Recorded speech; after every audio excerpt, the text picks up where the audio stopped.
Hi everyone, welcome to Dragon Image. As you're aware, tonight we're having a DJI event tonight, which we're going to be covering basically mostly the Ronin 2 and the developments of the gimbals and all that kind of stuff. So we'll start off. We've got this short little video from DJI, and there's more kind of videos to follow, but this just gives you kind of an understanding about DJI and where they come from.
Okay, so you saw that video there, that basically all the shots and all the kind of the camera motions and all that kind of provided by a product that DJI do.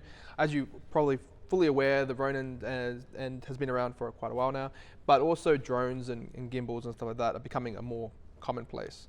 So starting off, we'll just kind of quickly have a look at more of the history of Ronin. So 3 years ago at NAB, we were introduced to the first handheld gimbal system that DJI produced.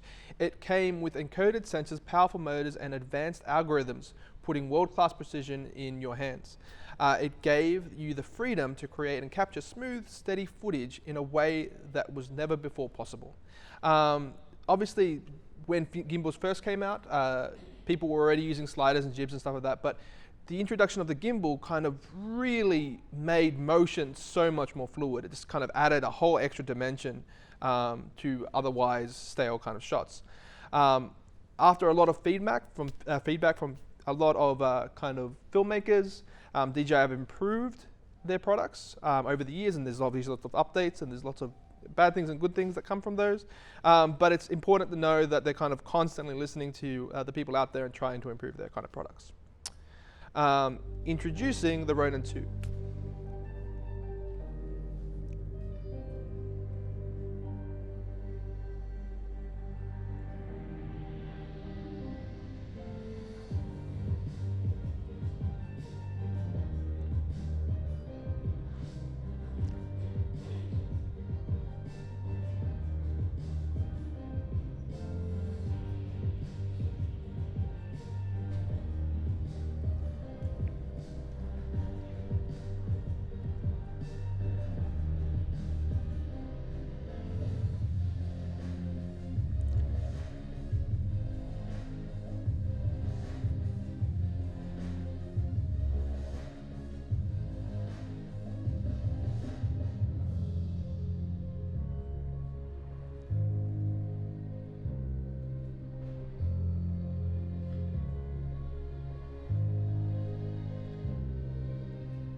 Sounds like an Intel ad.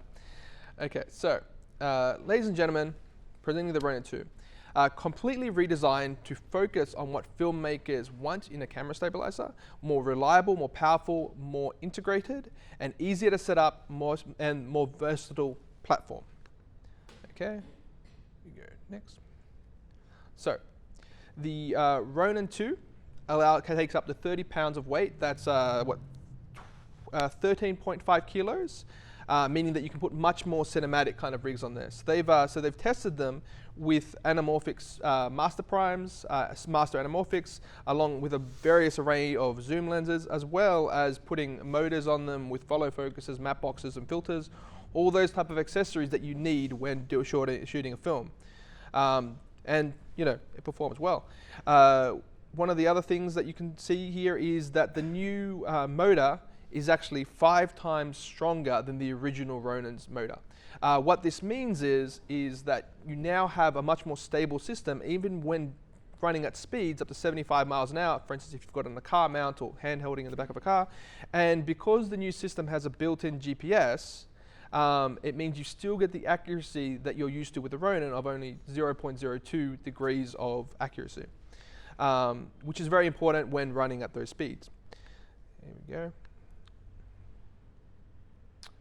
More reliable. The new carbon fiber used in this is a single piece of carbon fiber, so it's a monocore kind of design with a detachable grip. So if you get a chance later on, you can kind of see that that's kind of detachable, making the entire platform a lot more shock absorption, improved stability, and it's a lot more lightweight than it would be otherwise. Here we go. Detachable grip. One of the other things is we've got detachable feet. So if you're used to the Ronin or the Ronin M or MX, balancing it can be a bit of a pain because you have to get a stand, you have to do all those type of things. So now, as you can kind of see with the frame itself, the actual feet here allow you to actually position it down and balance it directly on a table, which is so much simpler than having to get that stand out, which takes up space and weight and so forth. The other improved thing they've got now is that the Ronin actually takes 2 batteries. This is a big advantage because now you can actually do hot swaps. So for instance, before you'd have to change batteries and you have to power down the unit, power it back on. Where with this, with the 2 batteries, you get around 8 hours of shooting time. So you can obviously just remove one, have that charging, put it back on. But if you, for instance, wanted to power something like the Red camera, you get about 2.5 hours of actually powering the Red and the gimbal simultaneously. The batteries themselves only take approximately 90 minutes to charge.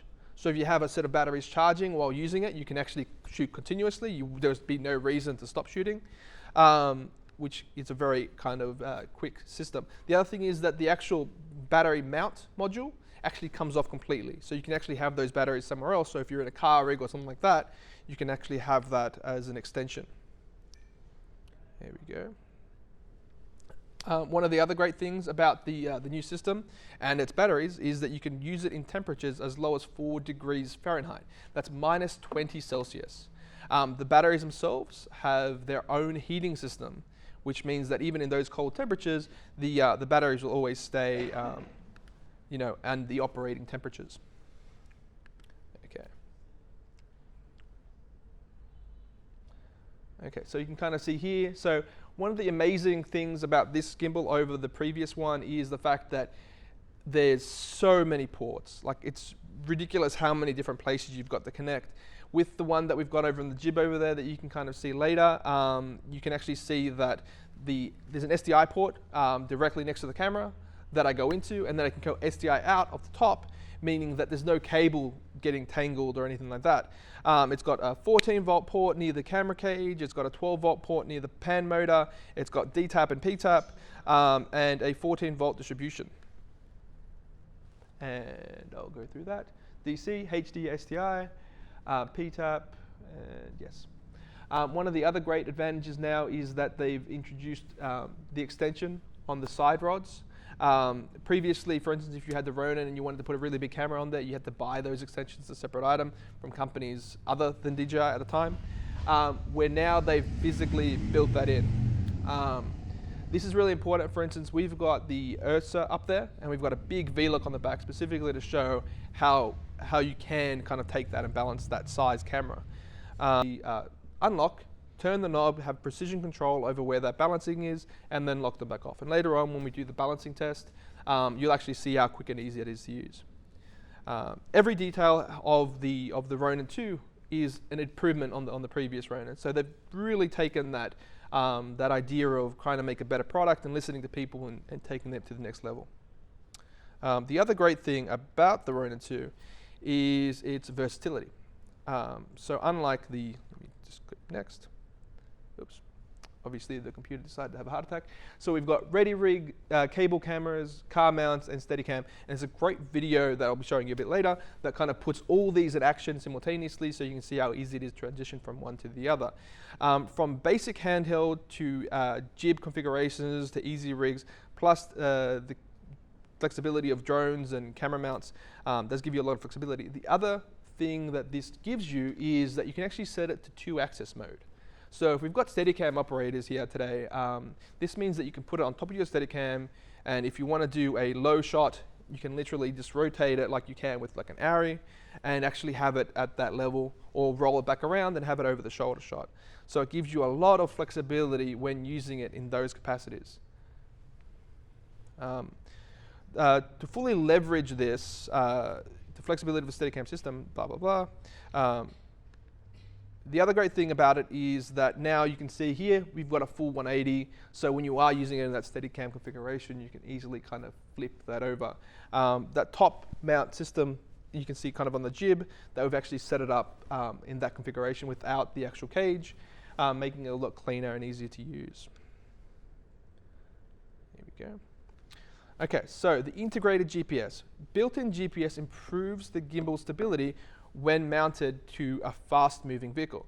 To facilitate more flexible gimbal mounting positions, the optional external GPS module can also be used. So for instance, there's GPS built into it. There's also a module that's external, which means that you can mount it in more kind of unique positions.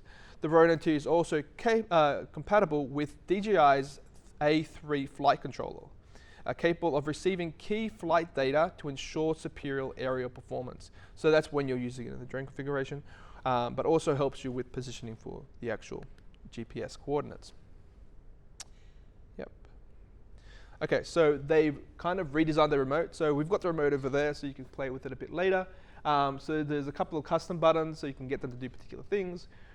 You've got the actual dials at the top there, which you can turn up or turn down a particular axis. If you're knowing you're going to be doing panning and not tilting, you can turn down the tilt, because I find it's very hard with a single joystick to do one thing without affecting the others. So that just helps me isolate that one axis. And the range on that is approximately 1.6 kilometers or 1 mile.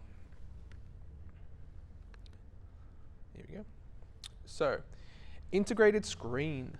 So on the back of the Ronin, what you'll have a look a bit later, there's an integrated touchscreen. The touchscreen is a bright screen. It's 1000 nit, which means it's fairly easy to see in full sunlight. It also has physical buttons. So if you're, for instance, wearing gloves and you don't want to take them off, or you don't have touchscreen gloves, you can actually still control those settings via the touchscreen. What the touchscreen gives you is it gives you all those kind of controls you usually use the DJI Assistant app for. So for instance, if you want to change its rigidity or its speed, or you want to change how much that dead zone is, and those kind of controls, you can do that through that touchscreen. And that means you're not having to pull out something and adjust it and so forth. You can kind of do it in real time. The other thing is, and I haven't been able to test this yet, is you control a red camera. There is a EVF kind of attachment that goes with these cameras, which means that you can plug that into your red camera, and you should have some level of control. But as I said, I haven't tested it yet, but I might test it later on tonight. Here we go. And so the other thing that they've done is they've taken the previous DJI Assistant app and improved upon it. With all the new hardware, we've made Ronin 2 smarter and more intelligent than ever with new software updates. The DJI Gimbal Assistant app now has been redesigned and updated to give you a total control over the Ronin 2. It is more intuitive and easy to use. We've added integrated features from the Ronin 2 that left filmmakers easily capable of shooting more were once difficult shots to achieve without specifically expertise and additional equipment. So the idea is that they've taken those things that people have been asking for, or people kind of competitively use, and have made a way to simply change those settings without having to add kind of new equipment or have specialty knowledge as how the gimbals work. Redesigned interface. Kind of covered all this. Okay, panorama. Okay, the panoramic function of the Ronin 2 will allow for sensory type selections and focus length to automatically calculate overlapping rates. The camera anchor lets the operator quickly record specific gimbal orientations and then revisit them with a simple touch. This could be especially helpful when shooting in a well-planned environment. Time-lapse has also been added by allowing the user to freely determine the duration and shutter interval and review the time-lapse progress in real time. So you can kind of see there's a couple of different kind of things. This is more to do again with the application, so this is something you do internally in the application itself.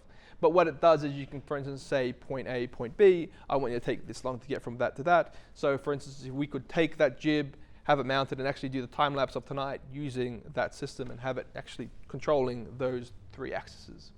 Here we go.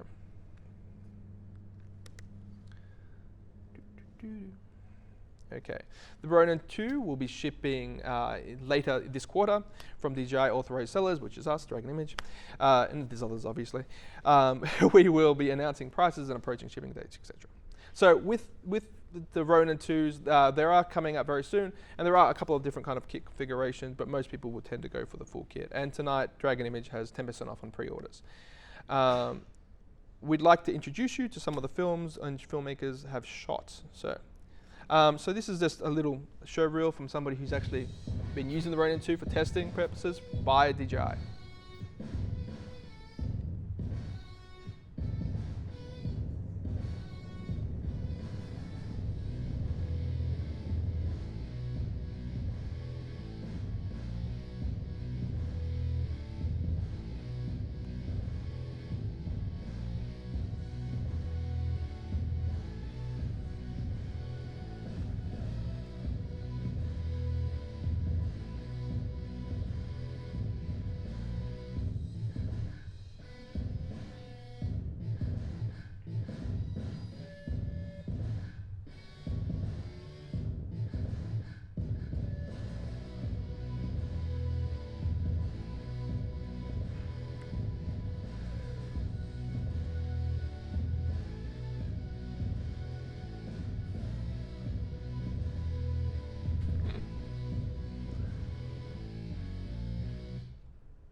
Would have thought he'd had his signature at the end there. So you can kind of see here, so they've got it car mounted. So they've taken off the cage obviously, and they've got a suspension mount on there with a Z-axis system to allow it to be actually springed, which gives them a lot of control over the bumps, and you can kind of see it again here. This is just one example of how they're kind of using these type of technologies to get better kind of shots. Handheld, so you can see here he's actually removed the bottom half of the cage, making it a little bit lighter, but also allowing him to get a little bit lower to the ground. Over here again, just coming over hills, and etc., etc. There's a really good video, which I'll show you in a second. Thank you for coming. Have a look quickly.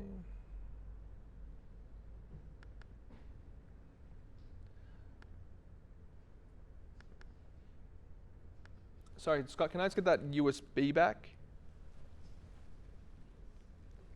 So with the Ronin 2, in this video that I'm about to show you, it's really just how flexible it is. It's the whole idea of being able to get a gimbal that can do so much is quite amazing. So this video that I'm about to show you, which is also very good.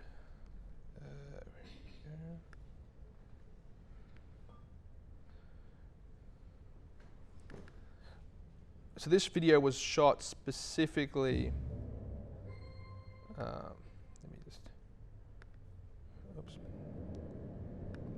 I know you can all hear it, but can't see it. Oh, Colin, what are you doing? Let me, for the sake of this presentation, I will then move over to my laptop that I know plays this video very, very well.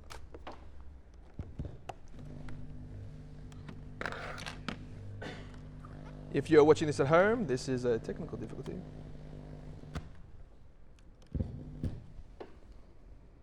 Oh no, headphone.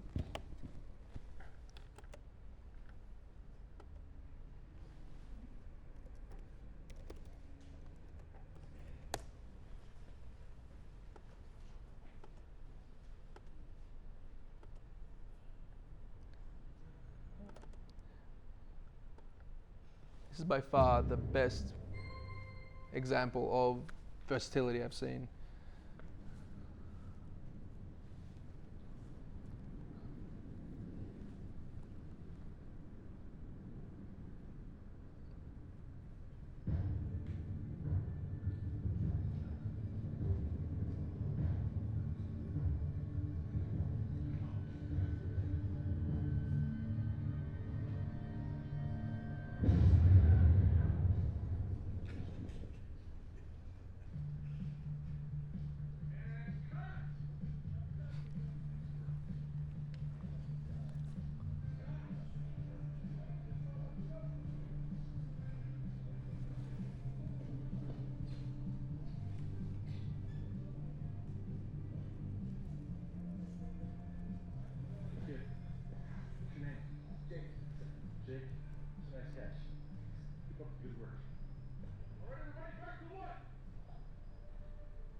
So this is all a continuous shot, guys. So.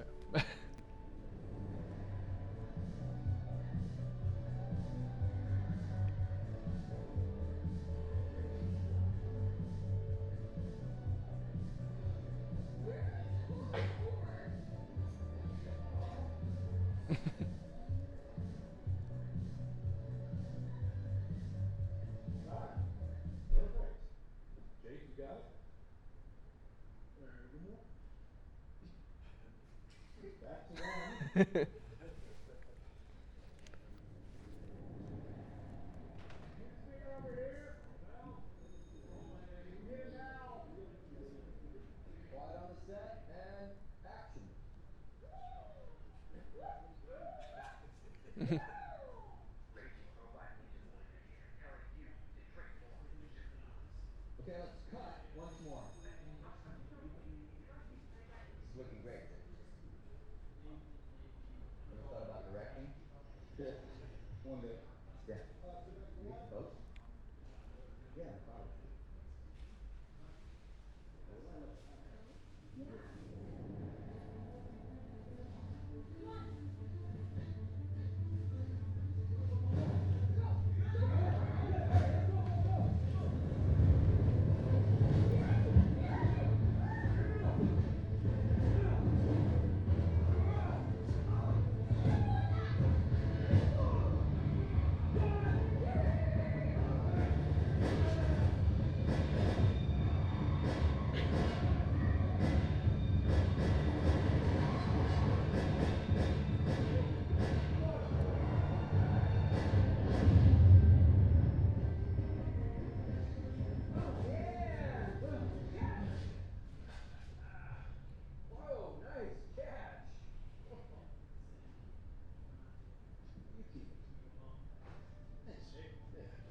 Hey, that was great.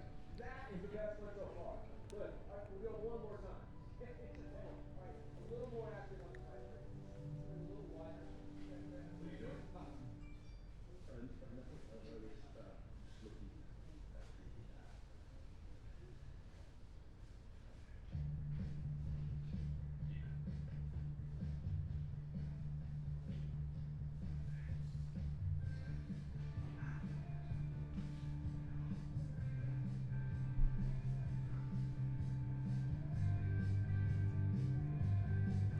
So this is a short film that was shot. So that whole front section of it was all one take, and this is actually the behind the scenes of that video, just so you can kind of see how much work goes into it. 3, 2,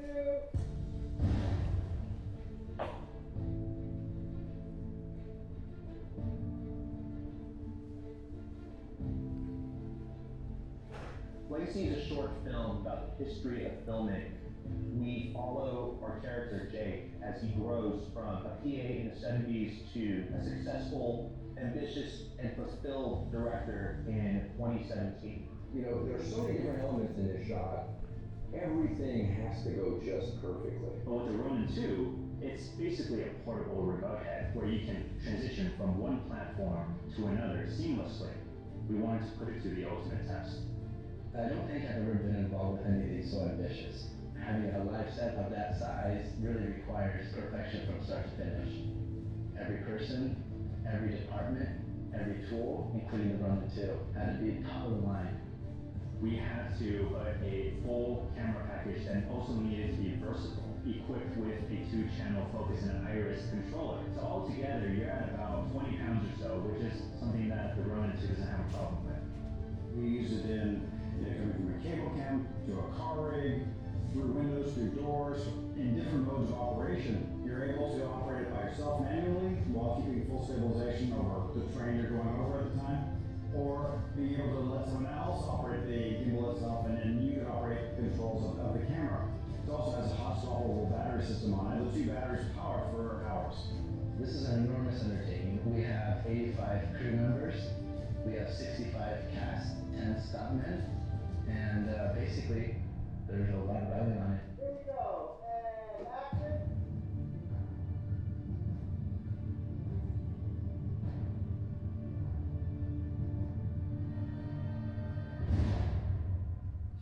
And cut!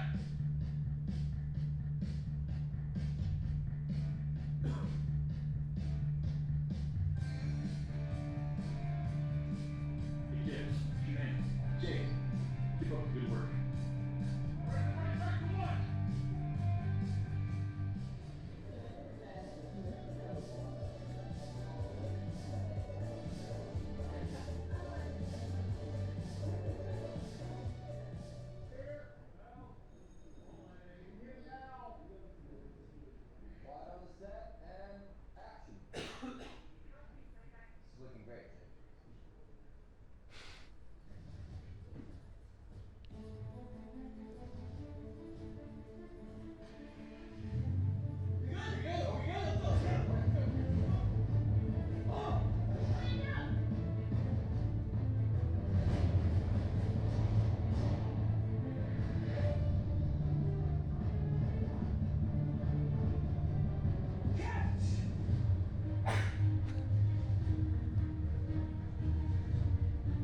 Shooting is definitely a test of patience. You're not going to get it right the first time or the second time. And after lots of hiccups in coordination and timing and stunts, we got it done. We did not have any issues executing this complicated setup over and over and over again. The one thing about having a stronger platform, it opens up to use any lens you want to use. So I'm not feeling like I have to use, compact primes or ultralight primes. We used a master prime for the project we were shooting. It was actually heavier than the camera itself, and I had no problem balancing it out, which is why I'm attracted to this system. I really want someone to walk away inspired to, like Jake in our short, see their potential legacy in becoming ambitious, fulfilled, and realized filmmakers.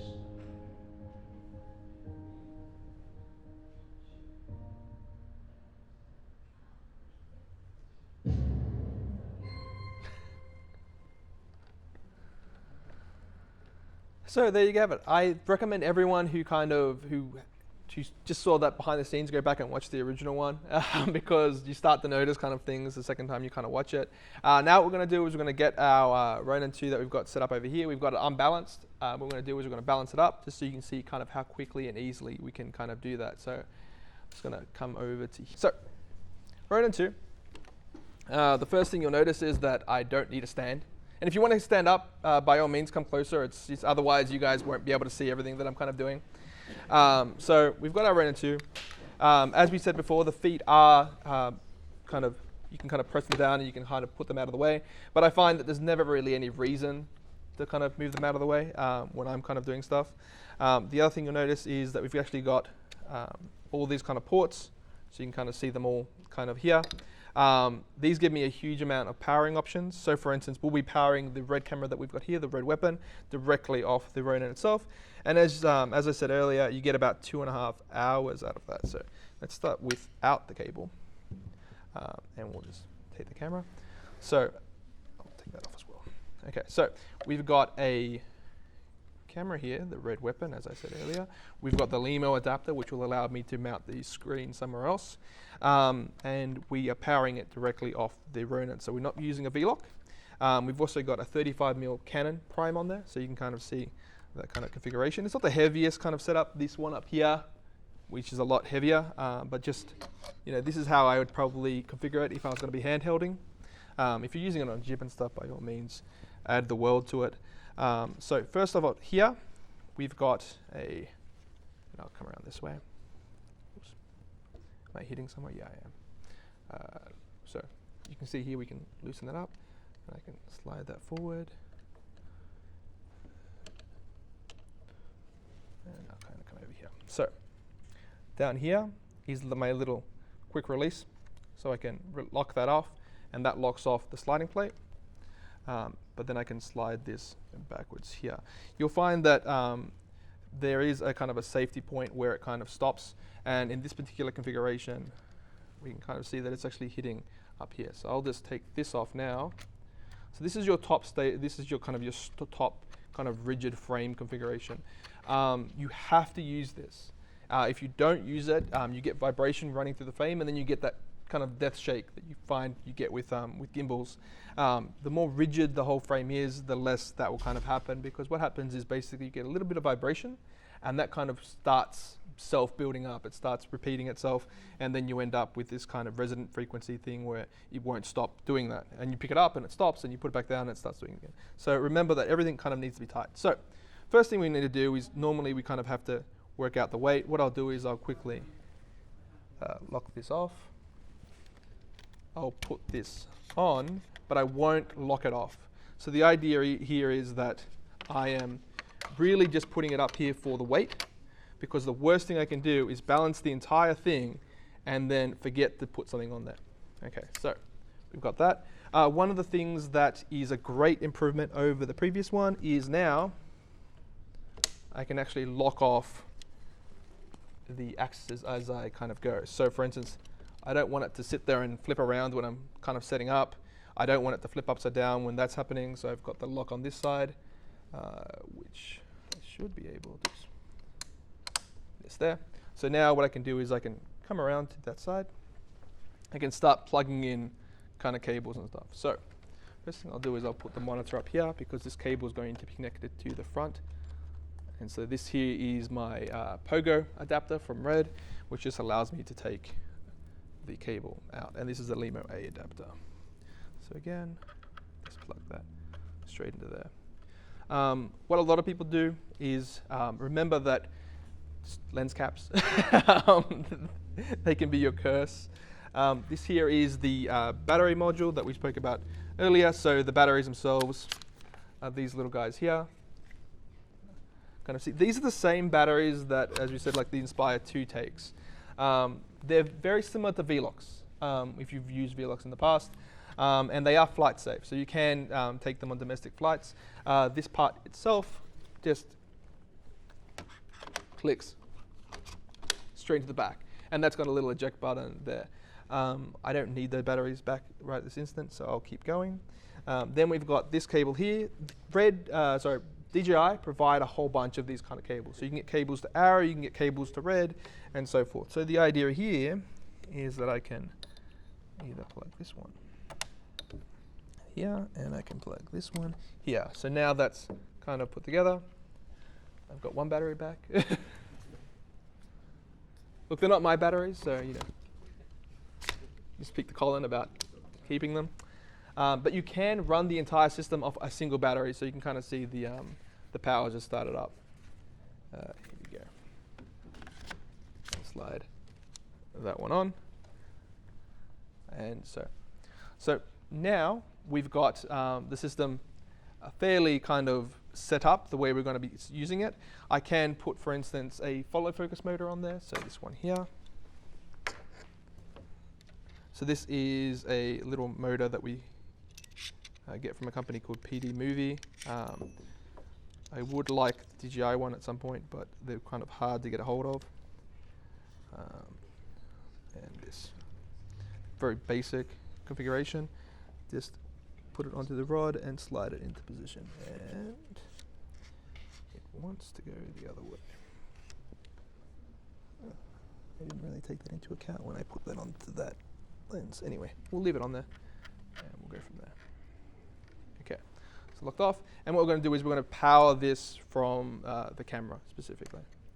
You can get kind of the special adapters that will allow you to have multiple DTAPs out of one of these power voltage systems. So if you've got multiple devices that you want to power from DTAP at the camera level, not up here but down here, you can get that kind of adapter. It also comes with the 15mm rod adaptation, so you can kind of go there. So first thing I'm going to do is I'm going to worry about my backwards and forwards balancing. So to do that, I just release this hold here. You can kind of see here that, oops, let me turn that off because it's fighting me. Shutting down, great. So if I let go of it, you can see it slides forward. Okay, so you still have the traditional kind of method where you can slide the plate forward and backwards. In this case, the camera is kind of as far back as it can go without releasing the quick release. So what I can do is right down the bottom, and I'll unlock this one so you guys can see it. Down here is, oops, sorry. That's why it's always better to have a balance when you do this. There's a little latch down here, so I can release that. And I'll get past that. And what I can do is a little knob down here that says forwards and backwards. And so I can literally turn that one, and it will move the camera backwards. So you can kind of see there. Okay. One of the things that you will kind of notice whenever you're doing any balancing is that when you think you've got the forwards and backwards right, you find out that you actually got the up and down wrong. So what I normally do is I normally play this game where I keep switching between forwards and backwards and up and down. So the up and down again is just these two little latches here on the left and right, and then you've got two little knobs right at the bottom here and here. So this allows me to, and you can see the numbers on this side, so this allows me to just turn those knobs to lift or drop the camera. Always try to get both sides the same number. A lot of people kind of go by eye, don't, because you normally end up with the grinding of the motors and they overheat and then you end up wrecking the gimbal. So the idea is you let go of it, and because this is kind of thing, you can kind of see that it's kind of falling backwards, which is telling me it's still a little bit heavy on that side. Try to do as much as you can with the cables so they're not kind of interfering with your balancing. But to be honest, with motors this strong, you can kind of get like 70% there and the motors will kind of take over. But just remember that when you do that, your battery life decreases and some extreme motions sometimes don't work out as nicely as they would otherwise. So again, I can release these two and I can just turn these and I can kind of see where that's kind of happening. I'll try to get that one out of the way. It's still slightly back heavy as well. And if I put it there, okay, so lock these two off, release the back one again, and slide the top one. So now, try it out. There's also a little screw you can get that tightens up to the top there. So now I let go of it. So the idea with all these gimbals is when you let go of it, it should really stay wherever the position of letting go is. The other thing to remember is sometimes when you lock, I find that the act of locking something actually moves it slightly. So keep that in mind. You might find a sweet spot where you can kind of know I'm slightly off, but when I lock it, it's going to be good. So you can kind of see it there. Okay, so the next stage is, so once you've got those two axes pretty much okay, you can then balance the left and right roll. To do that, just turn that knob there, and you can kind of let go of it. And you can kind of see that's kind of falling off to that side. Again, what I do is I release this one down here, and there's a little screw here, and I can literally slide the camera one way or the other. Just remember that when you're doing this, if you've got devices or you're screwed to something, just loosen up that one so that it doesn't prevent you from being able to go in a particular direction. And again, I just go that way. And so the idea is that you should kind of be pretty close to level or kind of neutral. The bigger the rig is, the harder it is to kind of get everything perfect. But in saying that though, you can kind of be a little bit more kind of forgiving. Okay, so the next one is one that a lot of people kind of forget, which is your top motor. What this is basically is the weight in front of this and behind this need to match. To do that, you basically have to move this central column backwards or forwards, or in this particular case, you can actually move the entire base of the camera forwards and backwards. So you can kind of see here that we've got them extended quite a bit, but we've got all this empty space here. We don't actually need that empty space. The only thing with this particular axis though is that you do need Allen key to actually move this particular part. But in saying that though, in this case, what we'll just do is we'll just unlock it and we'll just slide this backwards and forwards. So the idea is that when I let go of this, like that, make sure everything else is locked.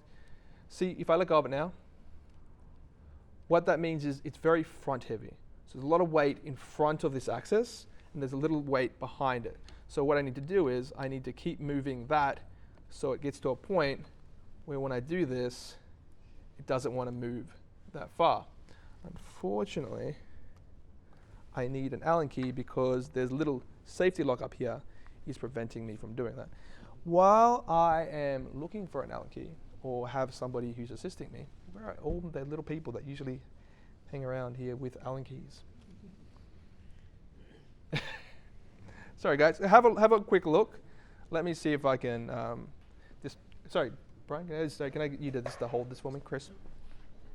Yeah. So have a look. I'll just grab that Allen key and go from there. Oh, sorry guys, I need an Allen key, but for the red, the tool. I'll get it.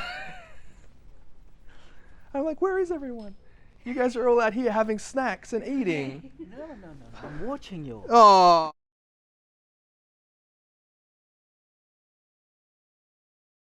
Lovely. It's working well? You're not now, you're not in there. I'm Cool. here to watching you. She's come here to watching me. Thanks, Susanna. I was like, where's James? Where's the boys? I've got a toolkit for that. Okay, guys, I'm back. Okay, so because I've got a toolkit now, what I'll end up doing is actually moving these ones here. Let's hope that this red tool has the appropriate Allen keys, because we live in a world of Allen keys in the film industry. Yes, beautiful. Okay, so I can loosen up these. And because I've got all that empty space, what I'll do is I'll slide the camera back. So if I had a really big camera, like an F5 or something like that, I could definitely have that range to kind of move in that direction. But in this case, I definitely don't need it. So I'll just loosen up these two.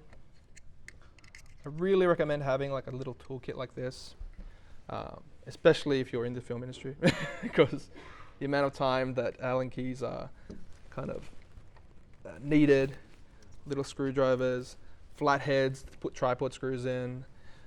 It's a never-ending saga. So as you can see, I'm just shooting in one side at a time. There's no knob in this particular case. And funnily enough, when I was setting up the other camera today, they were completely in. I knew they extended, but I had no idea how to do it. Visited YouTube, no help. Visited DJI, no help. So I got a couple of people to look at it and people to give me their feedback, and one of the guys was like, oh, there's Allen keys there. And I'm like, why would that be the only one that doesn't need?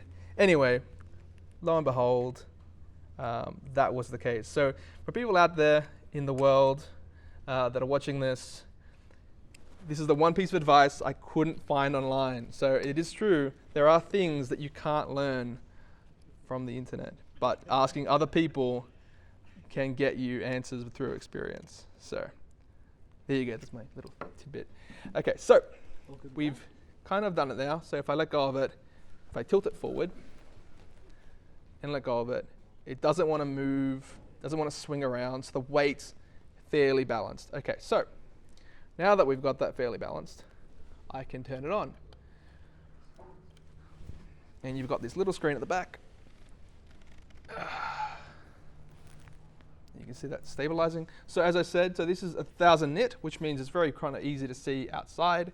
It is a touchscreen, but you also have the little dial here, and that's a button, and you've also got your menu select and your other button type of thing.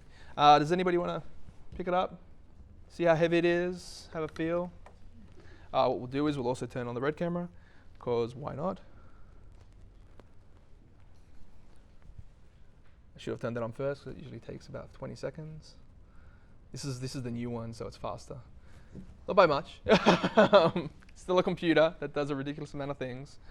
But yeah, I'll actually just take off this follow focus while we're here, because it kind of makes it a little bit harder to hold. This makes it kind of easy. Okay.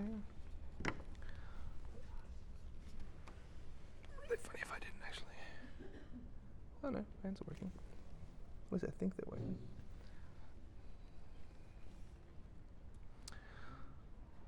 So yeah, so obviously drag an image does a whole bunch of stuff, and to be honest with you, if I was planning on using this handheld, I'd probably get something like an Easy Rig or something along those lines, just to take the weight off your arms. I've had a couple of customers borrow this over the last couple of days to kind of have a play with it, and they've been saying that you do need to have kind of a little bit more kind of upper body strength to keep a hold of it. Also, we do have people that would try to do it with 2 people, but it's impossible to get the motion the way you kind of want it. So here we have it. Do you want to give it a go? Now that it's all kind of set up and ready to go, so just grab it from both sides. I don't know why that's because you haven't got a picture here. I know, I'm just kind of waiting for it to start up. I think the first time it was. Oh yeah. Oh yeah, cool. Okay, so we're powering the camera from the Ronin. Just open up. So this is so normally if you were using a manual lens, and this one's got a ridiculous range, just put it in a kind of manual, stick it on infinity and try to maintain that distance or more so. This one's a 35mm, so it's a little bit more kind of narrow than is normally kind of advisable when shooting with a gimbal. But you can get some very nice shots. Normally I recommend something like a 16-35 or even like a fixed 24 is a nice kind of shot. Anyone else before my back goes out? Come on guys, pass it around. I do have a kind of a faux Easy Rig. If someone wants to put that on and give it a shot.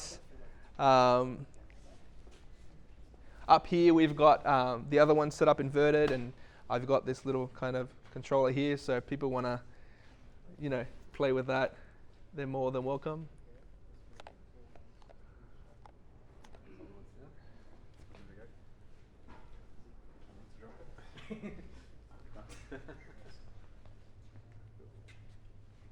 This is probably a dumb question, but is it just me, is the arm coming back sort of further towards the body on this model than on the previous? Yes, much further. Okay. So the idea is that we can move that forward, and then move the camera back further. In this particular configuration, though, that was kind of the balancing point. Yep. But what it was is just like, for instance, if you've used the previous Ronins, it becomes very difficult to balance anything of real size. Sure. Like physically gets in the way of actually achieving kind of that perfect kind of balance. So it's at the moment it's got the follow on the roll as well. Yep. So did you bring that extension arm back just before? Yes, yeah, we brought those 2 sides back because I didn't need the space, and I was like, if I'm gonna be adjusting one thing, I'd rather adjust that than the other one, because otherwise I'd have to pull the entire system back even further, and that would be just too much. Yeah. It's almost like I guess you'd wonder if the handles could be mounted up here, and the camera could just sort of sit more forward on it. Yeah. I just feel like that's a nicer kind of you're saying just. Yeah. Yeah. Yeah, so with that, you can remove that bottom section, but again, unless I'm doing really low shots, I don't really see the advantage of it.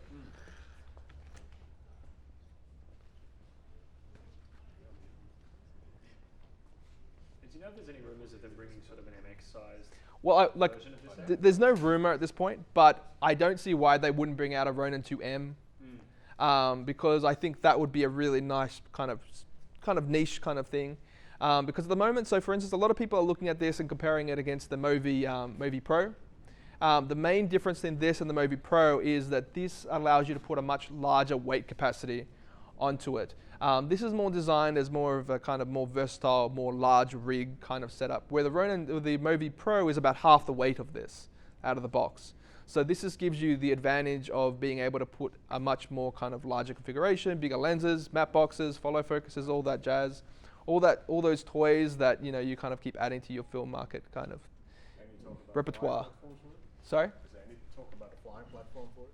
Sorry? A flying platform? Oh, yes. So I don't really do a lot with drones, but I was looking at it before going, like, who would want to put something that big on, like, you might have an aircraft, sitting in the back of a helicopter. It's a heck of a lot cheaper than a helicopter. That's why we use the drone. Yeah. Licensing and stuff like that well, is. I got my license. I'm certified to fly. Certified, 25 yeah. kilos. Nice. So I could find a platform that could lift that. Yep. But I'd like something from DJI integrated, because currently we're flying the M600s, as well as the Inspire 2. Inspire 2 we can't use because the downlink is absolutely. We're using a downlink. We're using it live to air. Yeah. Oh wow. So yes. We can't send it to the truck. The stuff. So that's one of the things. One of the things about the Inspire. That's one of the things that I did like DJI about upgrading that to something a bit more solid. Yeah, sure. Currently Well, Colin from EE Hobbies is just there, and he deals a lot more with drones than I do. Right. And so if you want to annoy him with the hard questions.